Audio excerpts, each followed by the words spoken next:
Balik tayo sa Mindanao District Hospital sa bayan ng Buluan, binaha. Mga pasyente nilipat na sa mga karatig ospital. Detalye ng balita mula kay Jun Dimacuta, Aris 19. Assalamualaikum, Brother Jun. Alaikum assalam ko yang Angel.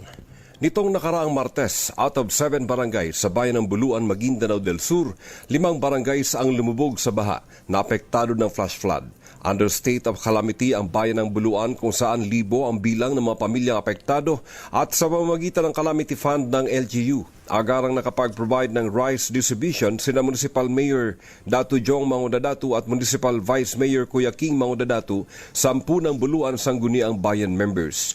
Sa impormasyon mula kay Buluan MDRRMO Chief Aladin Kali, dahil sa patuloy na buhos ng ulan maging ang Buluan District Hospital ay hindi nakaligtas sa baha. Pinasok na ang ground floor nito.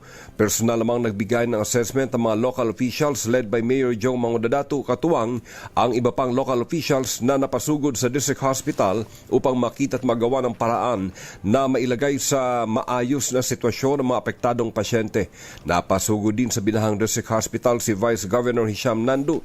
Malaking tulong naman ang napapanahong pagdating ng mga bagong ambulansya. Ayon sa MDRRMO, na-purchase mula sa pondo ng Buluan LGU dahil magagamit ito sa pagtransport sa mga maseselang pasyente na ililipat sa Provincial Hospital sa bayan ng Sharif Agwak.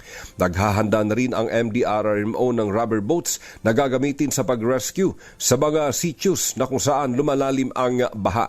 Dahil sa patuloy na sama ng panahon sa bahaging ito ng Barm Region, nagdeklara ng suspension of classes in all levels si Provincial Governor Datu Ali Middimbang at inatasan ng mga ahensyang nangangalaga sa mga mahahalagang serbisyo tulad ng healthcare, disaster response, rescue and evacuation at law enforcement upang maramdaman umano ng publiko ang serbisyong may puso ni Governor Datu Ali Middimbang at Vice Governor Hisham Nandu sa panahong may natural calamity sa probinsya. Mula sa Mindanao, RH19, Jun Dimacuta, DZRH, una sa Pilipinas, una sa Pilipino. Sukran, Jun.